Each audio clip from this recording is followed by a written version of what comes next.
Olá, olá pessoal, 190 anos da Guerra dos Farrapos, a.k.a. Revolução Farroupilha. Vocês sabiam que estamos agora em 2025 completando 190 anos dessa data, né? 190 anos do início da Guerra dos Farrapos? Pois é, confesso eu que eu também não sabia disso, fui me dar conta disso alguns dias atrás, né?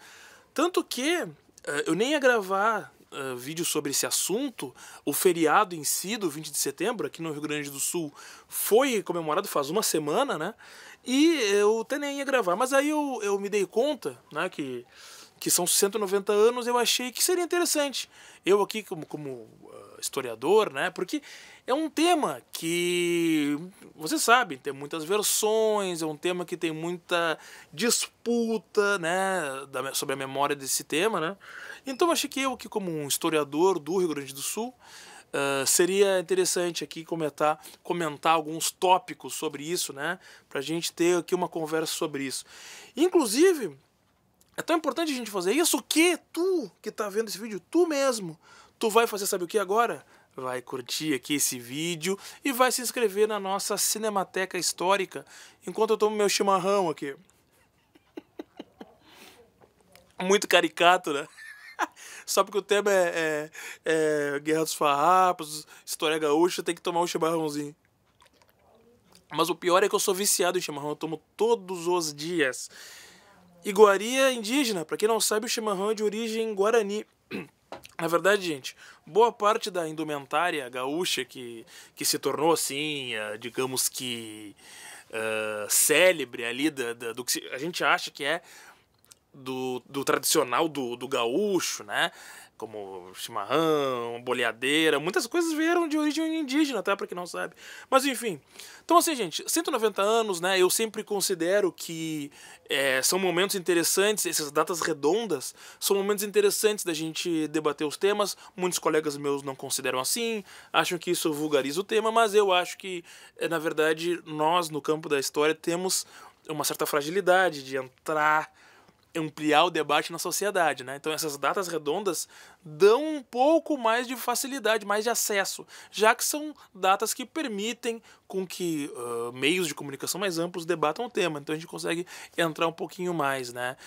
Confiem em mim, colegas, eu faço divulgação histórica, eu sei o que eu tô falando. Mas assim, gente, então eu vou fazer um vídeo que... A minha ideia é fazer um vídeo curto, né? Eu tô falando isso enquanto começa o vídeo. Espero que lá no final eu tenha conseguido fazer um vídeo, pelo menos não muito longo, porque aqui eu não vou ensinar a história da Guerra dos Farrapos. Eu não sou pesquisador específico desse assunto, mas eu conheço bem o tema, eu gosto desse tema, né? Eu gosto da discussão sobre o tema, eu gosto de história local, regional aqui, né? Embora eu, como doutor em história, mestre em história, minhas pesquisas sejam mais sobre a América Latina, né? Mas eu gosto muito desse tema aqui também. Então, eu vou fazer uma fala aqui dividida em 3 momentos, 3 partes, tá? Num primeiro momento, eu vou falar sobre as origens da guerra, né? Por que essa guerra aconteceu? Por que o Rio Grande do Sul, ou parte do Rio Grande do Sul, resolveu, em algum momento da história, se separar do resto do Brasil, tá? Então, vai ser esse é o primeiro momento do vídeo. Segundo... Estranho, Grêmio. Segundo lugar, segunda parte, eu vou falar um pouco da guerra, como foi a guerra. Só vou pincelar, gente. Aqui eu devo fazer um vídeo mais geral. Em outro momento, quem sabe, eu posso fazer uma coisa maior, uma aula maior, mas agora aqui esse vídeo vai ser uma coisa mais geral, tá? Então, na segunda parte do vídeo, eu vou mais falar sobre a guerra e sobre a participação dos negros na guerra, que é um tema relevante, um tema urgente até hoje, né? Afinal de contas, o massacre de Porongos, tudo que aconteceu com os soldados negros, não foram só os lanceiros negros, mas com os soldados negros, que é uma tragédia, né? E até hoje é debatido. E na terceira parte do vídeo eu vou falar um pouco das disputas de memória, né? Porque afinal de contas, a maneira como nós vemos hoje a Revolução Farroupilha e os farrapos em geral é completamente diferente de como era visto lá na época que aconteceu. Lá era completamente diferente. Hoje em dia, os farrapos têm uma visão quase que unânime na população do Rio Grande do Sul. Quase, não chega a ser unânime, mas na época não era assim. Mas vamos lá. Então, gente, a Guerra dos Farrapos, pra gente entender, nós temos que entender algumas coisas. Primeiro, que o Rio Grande do Sul via naquele momento uma ascensão econômica. Tinha recém-vindo de uma ascensão econômica que fez com que se estabelecesse uma economia que abastecia com gêneros alimentícios outras instâncias do Brasil, em especial Rio de Janeiro, São Paulo, Bahia, e em especial com o charque. Não era só charque, não vou aqui entrar em detalhes, mas o charque era o principal. Bom, esse é um ponto. A gente vivia naquele momento ali, um momento que o Império do Brasil, o Brasil era um império naquele momento, era um regime monárquico, e em termos de economia, fazia um tipo de favorecimento a alguns tipos de setores específicos. Naquele momento em específico, o café era basicamente o tema de exportação do Brasil de modo geral, né? E o charque, ele era parte da alimentação, por exemplo, dos escravos, dos trabalhadores da lavoura, né? E era comprado, né? Só que vejam, gente, esse charque ele vinha muitas vezes do Uruguai sem receber taxas alfandegárias. Por quê? Porque o que acontecia no caso do Império Brasileiro para conseguir lucrar em cima das economias regionais ao longo do Brasil, ele impunha taxas, né? Então, o charque que saía do Rio Grande do Sul recebia taxas, mas não era só o charque. Os gêneros, de modo geral, que saíam do Rio Grande do Sul para abastecer as principais economias da época. Assim, o Rio de Janeiro, especificamente, que era a capital, a grande economia brasileira estava no Rio de Janeiro, pagava taxas, porque o Império dependia da taxação das economias regionais. Mas não tinha o mesmo tipo de política com o que vinha de fora. E aí tem um detalhe, o próprio sal que era utilizado para salgar o charque, ele também era taxado.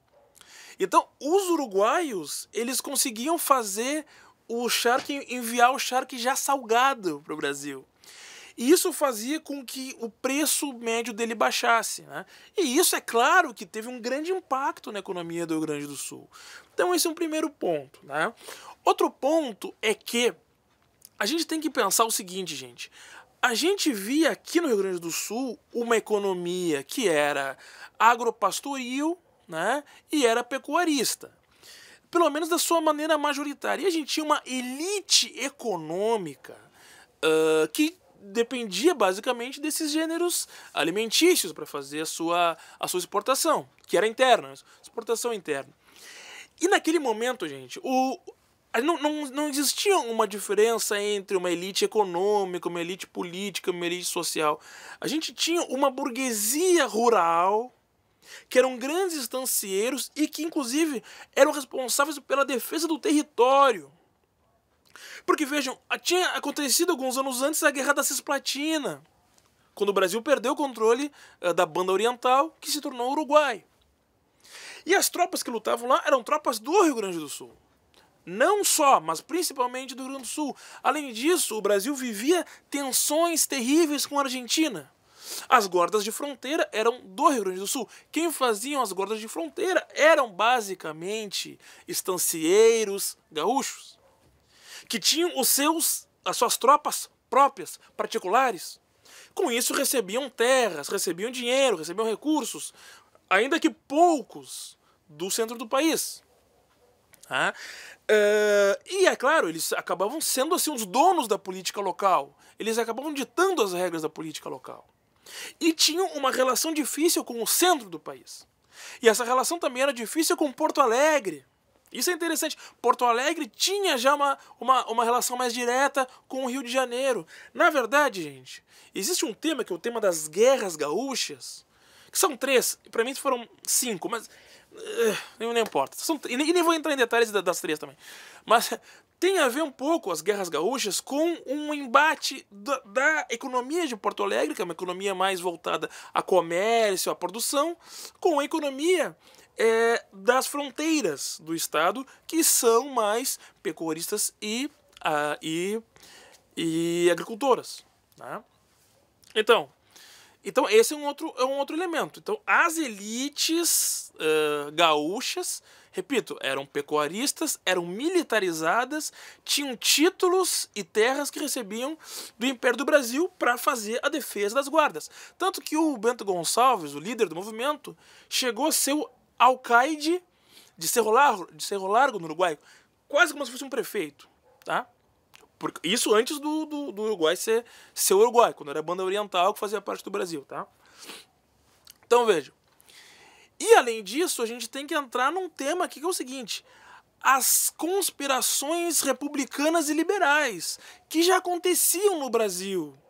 Inclusive, a palavra farroupilha, muitos aí podem achar que é uma derivação de farrapo, e que, por sua vez, farrapo é porque eles andavam esfarrapados. Por muitos anos se acreditou nisso. Hoje em dia a gente sabe que não.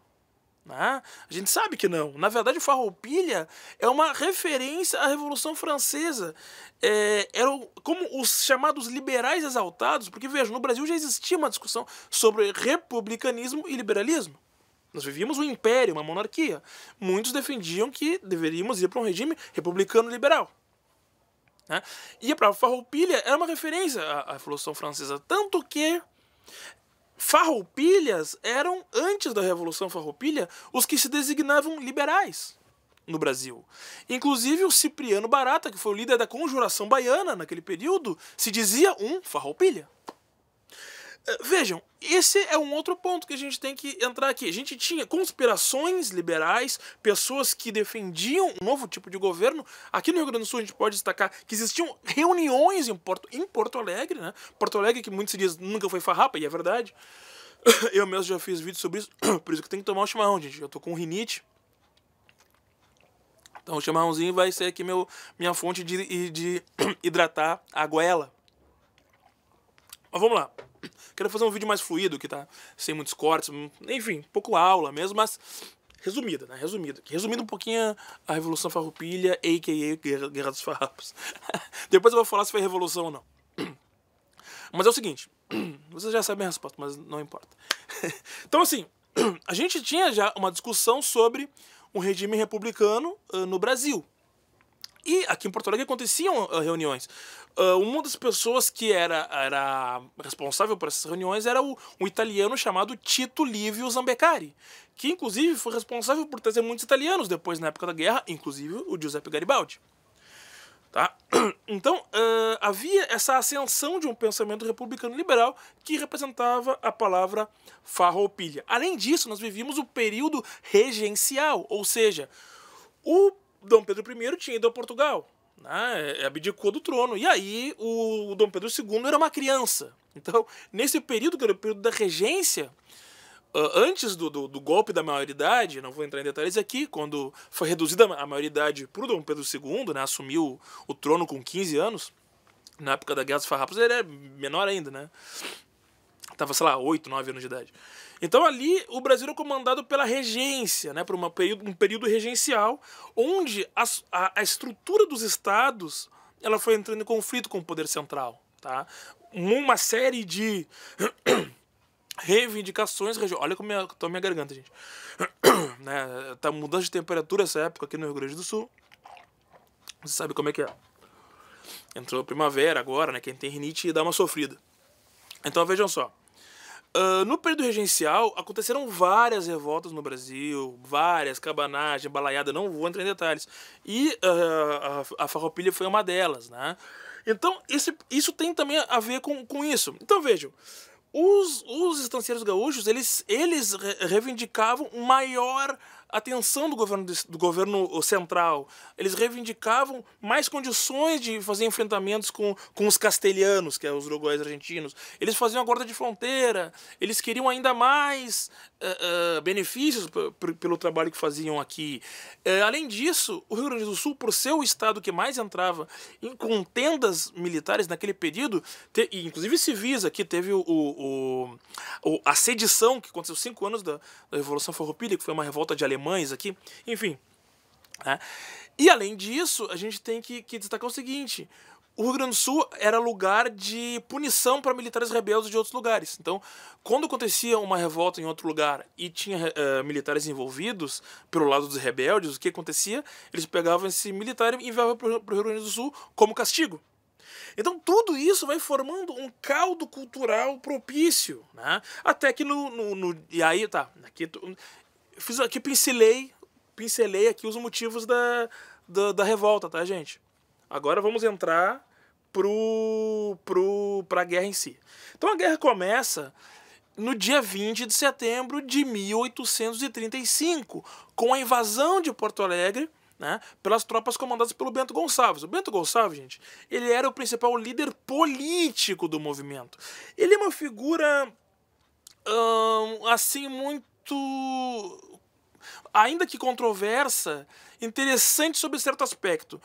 Ele era o grande articulador político. Ele era, assim, é interessante estudar a vida do Bento Gonçalves, gente, porque, olha, esse cara devia ter muito carisma. Tô falando sério, sem ironia.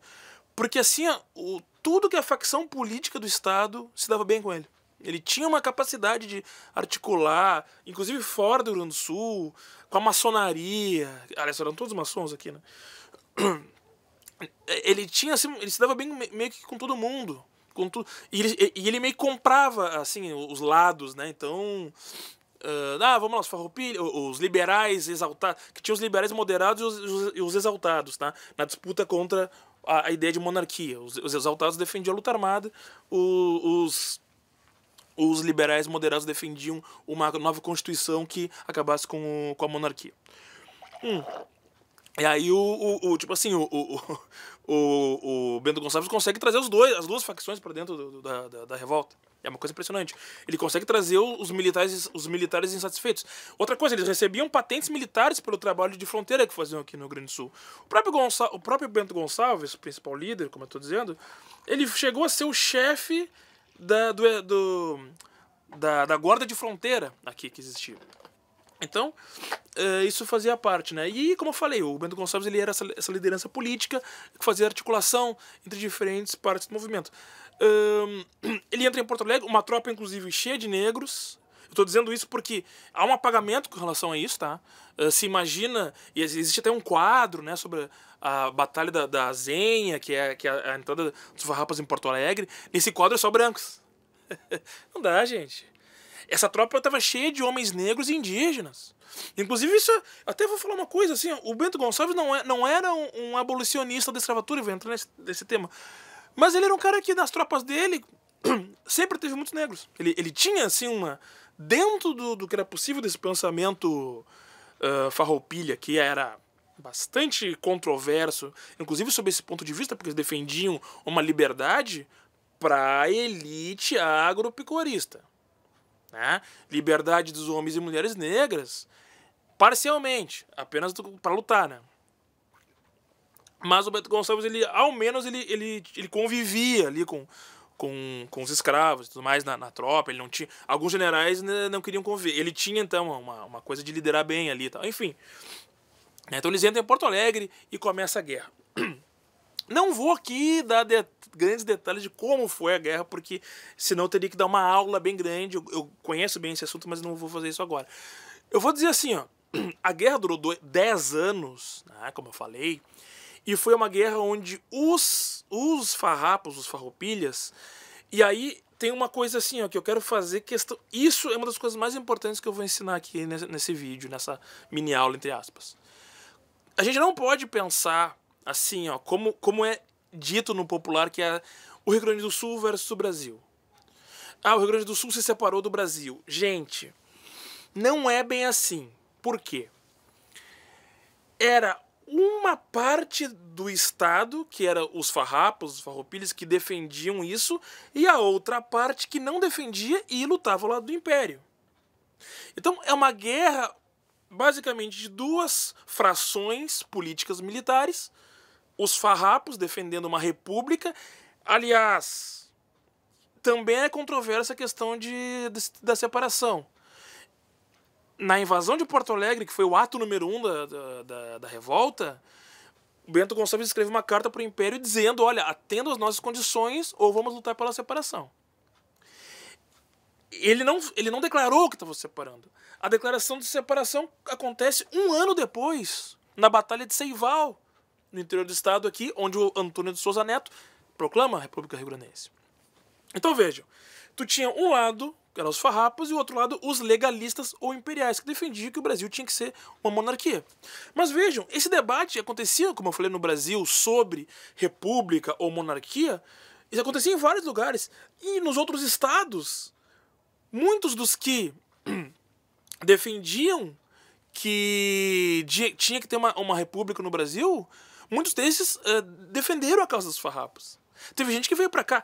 E vejam, quando os farrapos, por exemplo, lá no final dos anos 30, invadem Santa Catarina para tomar a Laguna, para ter um porto para a saída do mar, porque aqui eles perderam todas as saídas do mar, uma boa parte da população recebeu eles. Por quê? Porque eram as pessoas que defendiam que o Brasil tivesse que ser republicano. Então, tu tem alguns que faziam essa defesa de vão ser para o Rio Grande do Sul, outros achavam que os farrapos eram o começo de uma luta republicana no Brasil. Tá? Então, mais importante até do que separar ou não separar é a disputa república versus monarquia. Claro que os farrapos defendiam uma república porque era a forma que poderiam fazer um novo tipo de governo. Mas, por exemplo, gente, eu vou dizer para vocês uma coisa que não é teoria da conspiração. O Bento Gonçalves, por exemplo, sempre foi monarquista. Defendeu a monarquia durante toda a sua vida, inclusive durante a guerra. Ele queria que as condições de produção do grupo social dele melhorassem. Mas ele acabou sendo, digamos assim, superado pelas visões que defendiam a separação e a república. Mas assim, eu vou, por exemplo, dar para você de exemplo, aqui em Porto Alegre tem um museu Joaquim Felizardo, que é ali na Cidade Baixa, que é conhecido como Museu de Porto Alegre. Ali vocês podem ver, ali tem, por exemplo, as louças pessoais do Bento Gonçalves, todas elas com o brasão do Império. Ele era um monarquista e nunca escondeu. Tá? Agora vejam, durante a guerra, a tática dos farrapos era basicamente a de fazer uma guerra de movimentação, ou seja, usar a cavalaria de maneira incessante para fazer ataques surpresas aos legalistas, tomar a cidade em pontos distantes e conseguir ir dividindo as tropas legalistas que geralmente eram maiores. Até porque recebiam reforços do Império.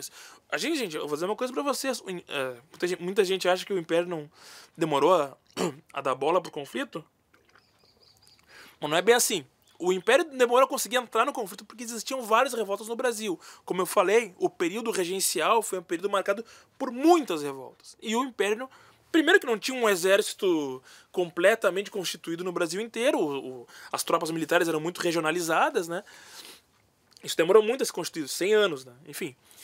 E também porque eles não tinham condições de enviar recursos para tudo que é lugar, né? Mas eles enviaram muito dinheiro aqui para o Rio Grande do Sul, contrataram mercenários europeus, enfim, isso é uma longa história.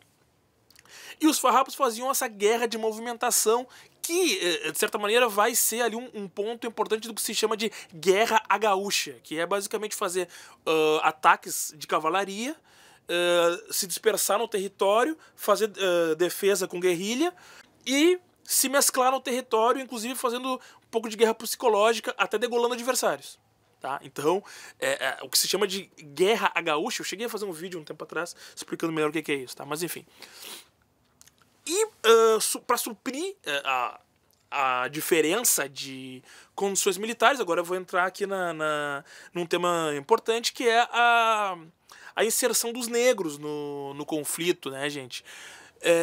Vejam só, se por um lado a elite gaúcha agropecuária, né, ela tinha os seus interesses muito claros aqui, que tinha tanto interesses, assim, fundamentalmente financeiros e de uma reconfiguração e uma série de reivindicações com o centro do Estado, porque até pego aqui a Sandra Pesavento tem um livro interessante sobre a Revolução Farroupilha, ela fala uma coisa interessante, que é o seguinte, essa economia gaúcha ela teve uma ascensão, e ao ter essa ascensão e se constituir de maneira econômica e comercial e fazer até uma acumulação de capital, ela passa a ter insatisfação com a classe dirigente.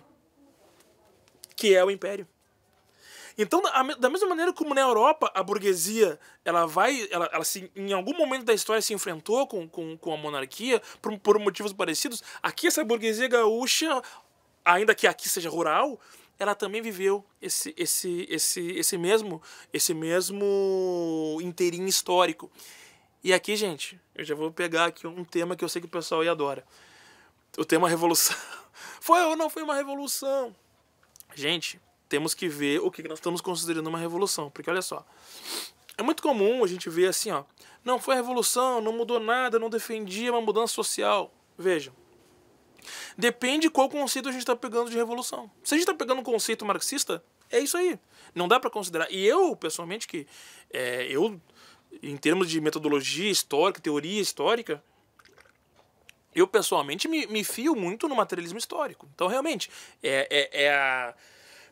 a tomada do poder dirigente de uma classe sobre a outra é uma mudança no tecido socioeconômico da sociedade que garante uma revolução. Então, se a gente for parar para pensar, aqui não seria. Mas, por exemplo, sob o ponto de vista liberal, por exemplo, pegando John Locke, para ele, quando um grupo social está insatisfeito com o grupo dirigente, ele toma o poder do Estado, é uma revolução. Como eu falei para vocês antes, gente, eles estavam aqui fiados ideologicamente por uma leitura ainda que completamente rasa de liberalismo e de republicanismo, eles estavam um pouco fiados nisso, até um pouco nas ideias do John Locke. Então, para eles estavam fazendo uma revolução. E digo mais, dependendo de que conceituação a gente usa, dá para dizer que foi.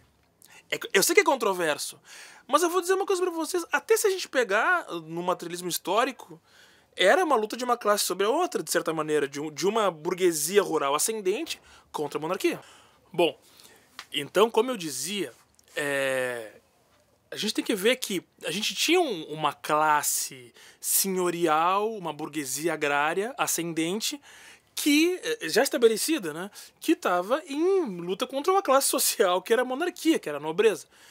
Então, gente, eu quero dizer assim, ó, eu não considero que foi uma revolução, tá? Mas dependendo do conceito que tu vai usar, é possível dizer que foi. Então, o que eu recomendo é assim, gente, é vocês ver que conceito de revolução vocês consideram e pensar na história em geral, que conceito que vocês acham que faz mais sentido e aplicar para os conflitos em geral. Não ficar pensando assim, esse conflito eu gosto, eu posso chamar de revolução. Esse eu não gosto, eu não posso chamar. Então é só esse adendo que eu quero fazer aqui, tá? Entrando... Eu estava falando da questão do conflito em si, né? Então, os farrapos, eles tinham essa tática da guerra de movimentação que não era tão eficaz para manter as grandes cidades. Inclusive, eles não tiveram controle das grandes cidades por muito tempo. Porto Alegre eles tiveram por 1 ano, aí teve uma revolta de escravos, tiveram uma revolta de presos políticos, acabaram perdendo o comando da cidade. Pelotas eles tiveram por algum período, perderam também, Rio Grande. Então, as grandes cidades da época, eles não conseguiram, né? As cidades da Serra, a guerra quase não chegou lá, teve pouquíssimos conflitos lá, né? Então, eles basicamente ficaram conseguindo cidades da campanha e na fronteira, né? E, então, assim, essa tática de guerra de movimentação, ela tem uma certa utilidade de fazer com que o conflito se estenda. Inclusive, os legalistas tinham muita dificuldade de acompanhar, de percorrer, de persegui-los, né? Mas para estabelecer tropas numa cidade, ainda mais numa cidade grande, é muito difícil dessa maneira, né? Então, e aí entra, agora vamos entrar num tema também fundamental, que é a questão dos negros na guerra, porque tem a ver com o que eu estou falando agora aqui, tá? Porque eles eram fundamentais. Principalmente os lanceiros, né? Que a gente fala, né? Os lanceiros negros. Tinham lanceiros brancos também, tinham lanceiros indígenas, né? Esses lanceiros lutavam a cavalo, com lanças longas, né? E tinham, né, para pegar o adversário a média distância, e tinham muito a ver com essa ideia de uma tática de batalha em movimento, tá, gente? Também uma grande parte dos negros estavam também na infantaria, lutavam a pé, né? Com faca, com espadas, né? E assim por diante. Os negros, gente, eles entram nesse conflito desde o começo, né? Não por ideias abolicionistas, porque os republicanos, né, os farrapos não tinham ideias abolicionistas, não digo na sua totalidade, alguns tinham. As principais lideranças, olha, o general Neto tinha, o Antônio de Souza Neto falou pela emancipação dos escravos algumas vezes, né, os demais principais líderes não. O Bento Gonçalves tinha uma relação um pouco dúbia com isso, né? Os demais não se manifestavam a favor, não. É claro que se for pegar os farrapos em geral, em diferentes patentes, em diferentes tipos de apoio, tinha os que não eram militares, jornalistas, a gente acha alguns que realmente eram abolicionistas, tá, gente? Mas os farrapos, de modo geral, não eram. E aqui eu quero trazer um tema assim, gente. Vamos apertar na polêmica. Vejam que eles tinham um conceito republicano, de certa maneira liberal, ainda com um liberalismo muito pouco lido, que tinha suas raízes lá no John Locke, na ideia de direito à rebelião, né? E, gente, o John Locke escrevia tudo em relação aos direitos individuais, né? Mas, por exemplo, John Locke, ele admitia que um ser humano tinha direito a ter escravos. E aí a contradição é a seguinte: pô, mas como que tu vai defender direitos individuais por um lado e defender escravos por outro? Porque aí ele entra na questão do direito à propriedade. Ele vai dizer que o escravo é uma propriedade. Então, essa leitura liberal, a gente tem que colocar essas questões aqui. Essa visão liberal é a visão que imperou aqui na visão dos farrapos. Claro que de maneira muito conveniente. Porque, vejam, para emparelhar o tamanho de tropas, foram incluídos muitos negros, e boa parte desses negros eram escravos, claro. Alguns receberam alforria para lutar na guerra, outros eram sequestrados dos imperiais. Eles entravam nas propriedades dos imperiais, pegavam lá os escravos e davam a escolha: olha, tu pode ser livre lutando do nosso lado, dos farrapos, ou então a gente pode te entregar para o tesouro da República Rio-Grandense, que foi proclamada, né? República Rio-Grandense, também conhecida como República do Piratini, porque a capital, boa parte do tempo, foi Piratini. Então eles colocavam: olha, tu pode trabalhar pro República Rio-Grandense, ou tu pode ser um escravo, tu pode ser um escravo da República Rio-Grandense, ou tu pode ser um soldado farrapo. E aí, enquanto tu for soldado, tu é livre. A maioria escolhia ser soldado farrapo. Então, essa ideia da promessa, porque vejam, gente, escravos e negros, de modo geral, lutaram dos dois lados, muito mais pelo lado dos farrapos, porque eles tinham essa tática de fazer esse tipo de arregimentação que funcionava. Mas muitos lutaram do lado dos legalistas também, tá? Tem casos até de negros que desertam de um lado e vão pro outro, por questão de maus tratos, enfim. Não vou aqui entrar em grandes detalhes também, tá, gente? Isso daria um tema à parte, até posso fazer um vídeo em outro momento. Então vejam, e os negros, eles foram muito importantes, né, durante o conflito, a tal ponto que lá no final da guerra eles chegam a ser 1/3 do batalhão, porque no final da guerra os tropas farrapos, né, vão encurtando, vão diminuindo, né, os farrapos lá no final perdem muitas batalhas, lá no 9º ano de guerra, né, e aí os lanceiros negros e a artilharia e a infantaria negra eram 1/3, quase 1/3, até talvez até um pouco mais de 1/3, agora não me veio o número exato, mas é cerca de 1/3, tá? E aí, claro, eu até já vou dizer aqui muito rapidamente, porque também o vídeo não é só sobre isso, mas eles tiveram um destino terrível, né? Porque aí, vejam, gente, nós temos aqui farrapos que são liberais, republicanos e se colocam... Mas assim, eles nunca aboliram a escravidão. Nas cidades onde eles dominaram, eles podiam muito bem acabar com a escravidão. Por que nunca fizeram? Porque eles nunca quiseram fazer. Claro que a gente pode aqui colocar alguns motivos econômicos. Eles dependiam do trabalho na lida do campo. Muitas vezes tinham famílias que doavam os escravos para os homens da família não ir para a guerra. Isso aconteceu muito. Aqui também é um tema longo, tá? Esse tema. Tem até um livro bom que eu indico, que é Os Negros na Revolução Farroupilha, do Moacir Flores. Eu tava relendo esse livro agora essa semana. Tem algumas questões ali que daí pra discutir, mas enfim. E aí, quando chega lá no final da batalha, da guerra, melhor dizendo, e aí as condições do Império no final da guerra, gente, porque tiveram tratativas de acordo de paz, né?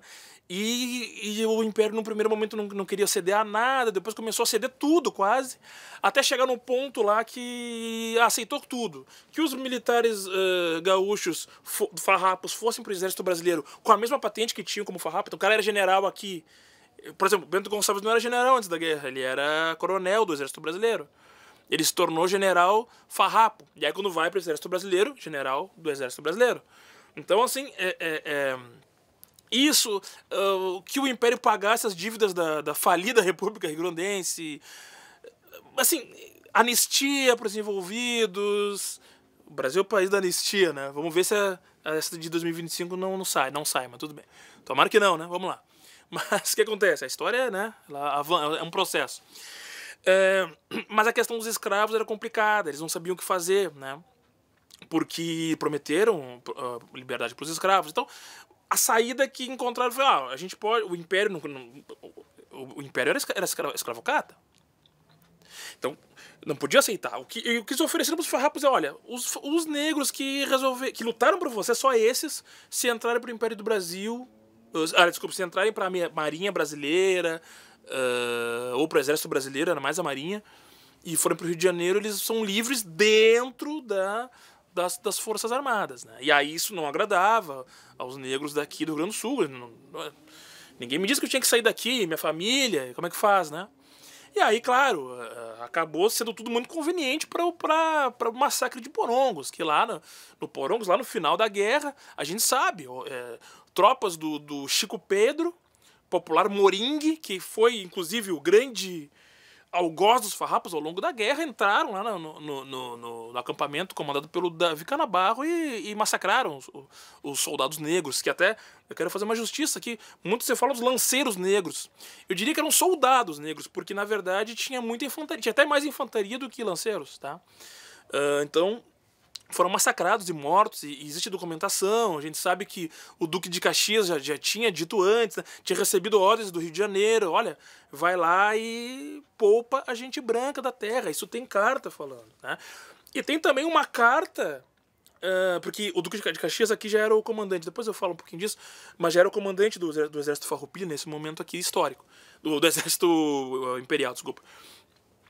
Tem uma carta também do Davi Canabarro entregando a localização da tropa pro Duque de Caxias, mas essa carta, alguns dizem que é falsa, ela é uma carta que surgiu muitos anos depois da guerra. Enfim, mas mesmo se tirar essa carta, as evidências são muito grandes. Dá pra ter alguma dúvida se entregaram os negros de propósito, dá pra ter alguma dúvida, mas assim, tudo indica que foi realmente, eles foram emboscados e foi uma traição. Às 2 da madrugada foram traídos e foram entregues nas tropas do Moringue, né? Lamentavelmente. Depois teve uma outra batalha 6 dias depois com outros remanescentes negros, inclusive o capitão Teixeira Nunes, conhecido como Gavião. Ele permaneceu no local, lutou do lado dos negros e morreu com eles, né? Então aqui toda a honra ao Teixeira Nunes e toda a vergonha ao Davi Canabarro. Que aí eu já vou dizer uma coisa: a historiografia, aquela que sempre foi favorável, a historiografia da época, não vou dizer da época, mas a historiografia do começo do século XX, ali, que dá pra dizer que era muito favorável à trajetória dos farrapos, muito aceitou essa ideia de que o Davi Canabarro ele foi surpreendido, né? Não tinha como saber que ia ser atacado. E eu vou dizer uma coisa, gente, essa hipótese é um absurdo. Porque o Davi Canabarro, vou dizer uma coisa que muitos não sabem, talvez ninguém saiba. O Davi Canabarro, à época, era considerado o principal general farrapo. Não era o Bento Gonçalves. O Bento Gonçalves era o líder político, era o cara que tinha habilidade de argumentação, tinha habilidade de articulação e que congregava diferentes tendências do movimento farroupilha. Mas em termos de estratégia militar, tática de batalha, o principal era o Davi Canabarro, sempre foi. Tá? Por isso que ele termina a guerra no posto de comandante-em-chefe do exército. O Bento Gonçalves não ficou até o final, né, nesse posto de liderança militar. Né? Então, o Davi Canabarro não ia ser surpreendido desse jeito. O Davi Canabarro foi o general farrapo que mais venceu batalhas. Então, essa hipótese não existe. Tá, gente? E aí, eu só quero dizer assim, né, que agora, assim, ainda no tema da militar, vamos dizer, eu diria que a guerra teve 3 etapas pensando nos farrapos, assim, ó.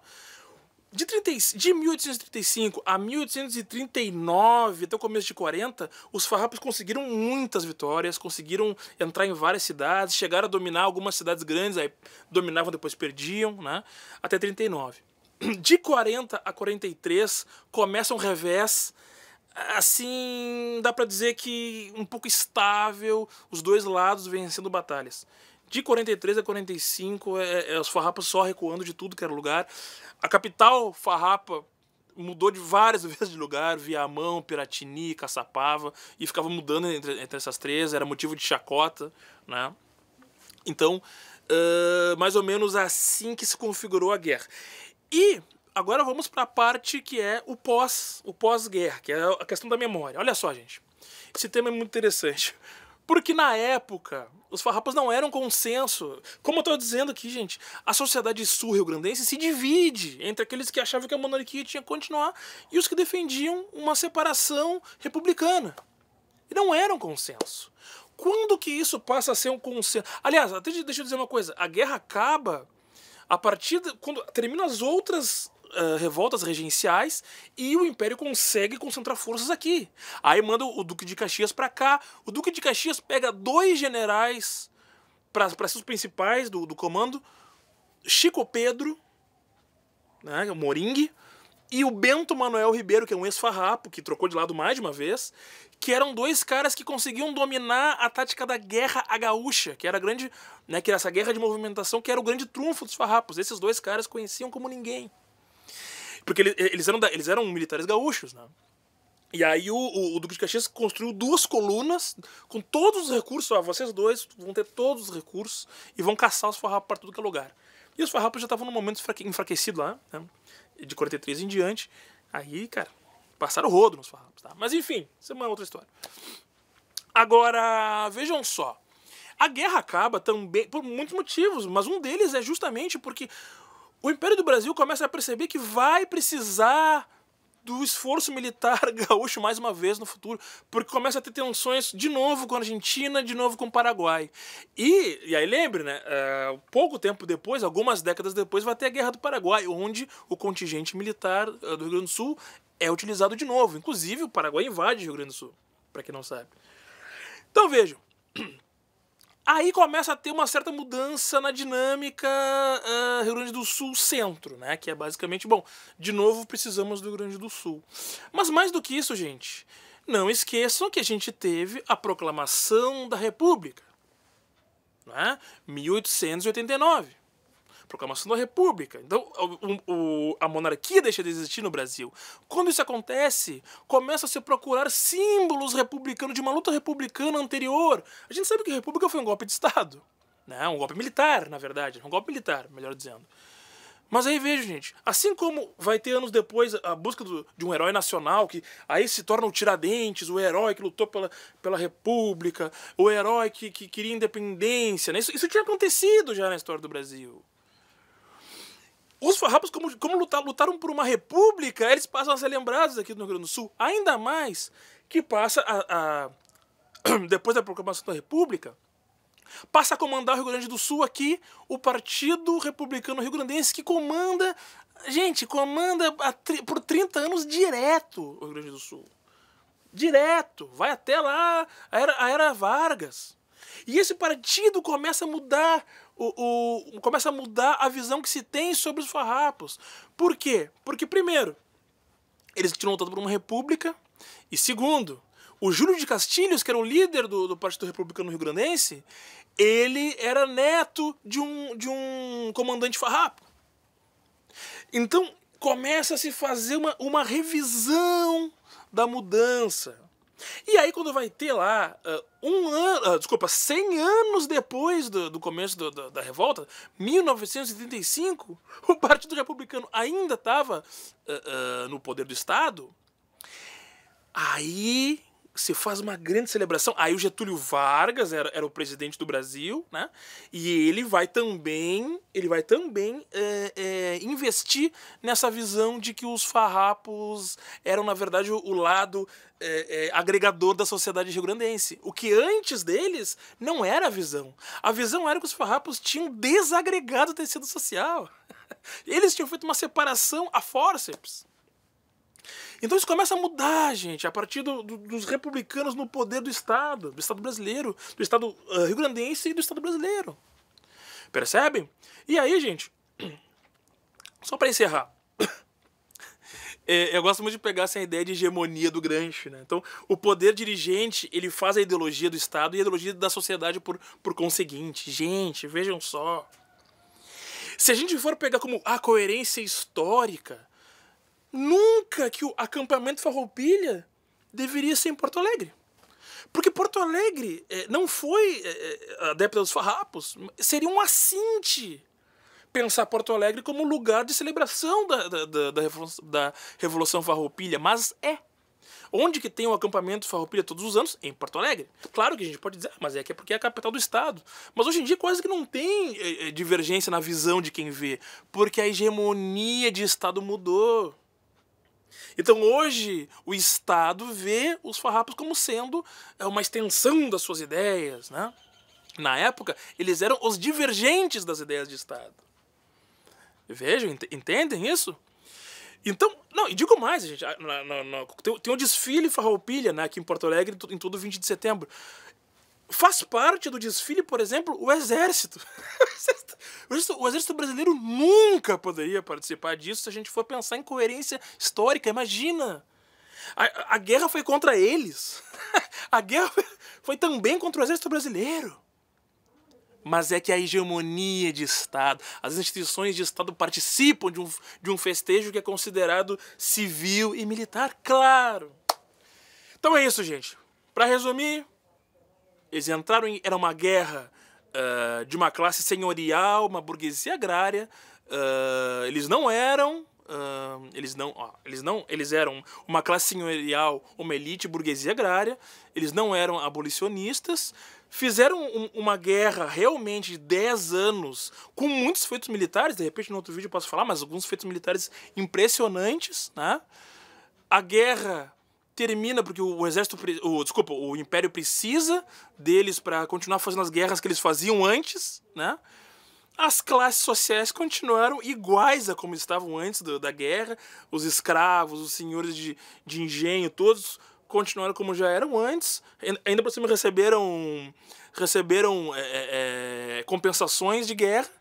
A visão que se tinha dos farrapos antes é completamente diferente do que se tem hoje. E o mais importante, tu que tá vendo o vídeo vai dar like aqui nesse vídeo, vai mandar para teus amigos essas explicações aqui. O professor Alexandre vai ficar muito feliz com vocês. Alexandre Guilhão, né, quem não conhece, prazer, tô me apresentando no final do vídeo. Vai se inscrever aqui na Cinemateca Histórica, vai enviar esse vídeo para teus amigos e a gente se fala. Valeu! Chimarrãozinho, vamos brindar com o chimarrão.